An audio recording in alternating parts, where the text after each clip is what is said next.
채권 ETF 대전성시대. 월 1조씩 팔리다가 지난달에는 3조. 돈을 빌려간 주체가 망하지만 않으면 약속된 현금 흐름 그대로 유지가 된다.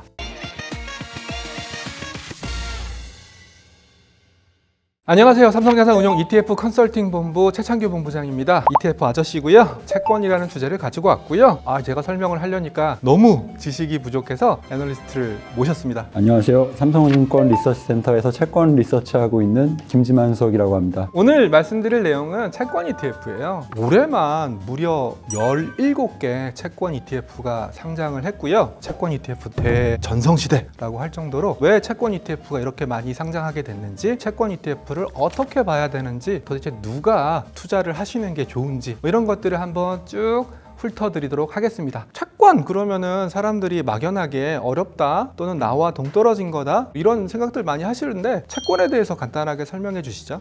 채권은 채무 관계예요. 돈을 빌려줄 때 차용증 써주는 것처럼 만기가 언제다, 그러니까 언제 돌려주겠다, 그 사이에 이자는 얼마씩 주겠다, 이자를 지급하는 주기는 3개월이다 6개월이다, 그런 식으로 종류가 굉장히 많습니다. 주식회사가 만약에 주식을 발행한다, 자본이죠. 채권을 발행하면 부채죠. 주식을 매입하면 회사의 주인의 권리를 나눠 갖는 거잖아요. 채권은 전혀 그렇지 않죠. 돈을 빌려간 주체가 망하지만 않으면 약속된 현금 흐름 그대로 유지가 된다. 채권 같은 경우는 발행 주체부터가 일단 다양합니다. 국가에서 발행하면, 우리나라는 기획재정부에서 발행을 하는데 그건 이제 국고채가 되겠고요. 공사채, 공공기업이 발행하는 채권입니다. 회사가 발행하면 회사채. 회사도 다양하잖아요. 금융회사가 발행하면 그렇죠. 금융채, 통화안정증권이라고 해서 중앙은행이 발행하는 채권도 있어요. 만기는 어떻게 분포가 되고 있습니까? 국고채는 2년, 3년, 5년, 10년, 20년, 30년, 50년까지 있습니다. 2년짜리 국고채는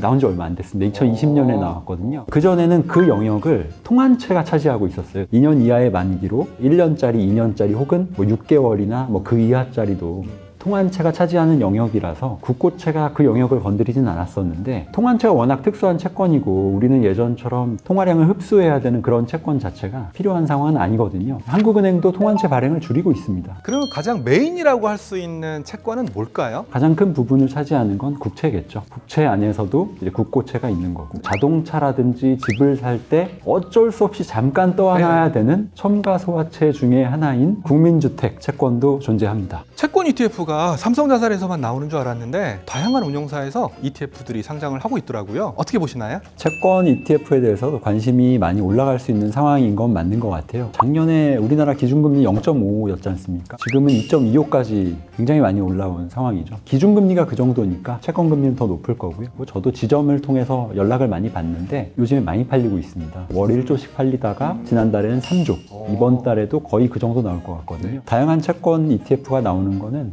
그 수요에 맞춰서 준비가 되고 있는 것 같습니다. 저희가 채권 ETF를 준비했던 이유 중에 하나도 수요의 확대, 여기에 기인을 하고 있는데 정확하게 그 말씀을 주셔가지고 상품 개발을 맡고 있는 입장에서 너무 뿌듯합니다. 채권 하면 빠질 수 없는 단골 손님이 있죠. 금리인데 채권과 금리의 관계에 대해서 되게 혼란스러워 하시는 투자자분들이 많아요. 금리와 채권과의 관계를 설명해 주시죠.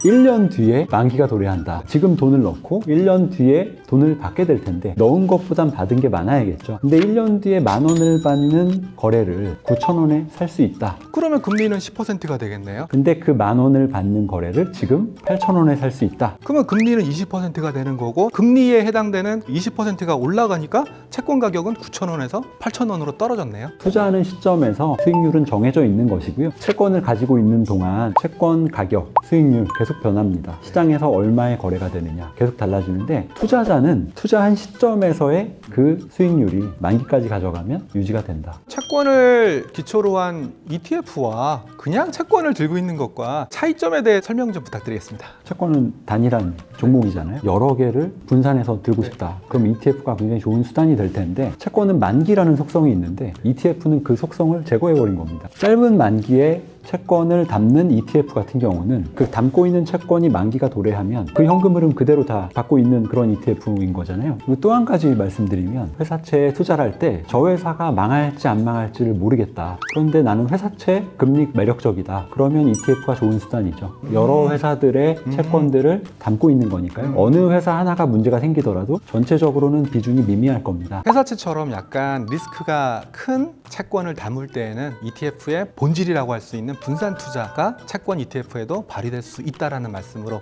정리할 수 있을 것 같습니다. 본부장님 질문 있어요. 다 좋은데 만기가 없으니까 만기가 있는 채권형 ETF도 진짜 나와요? 관심 있으세요?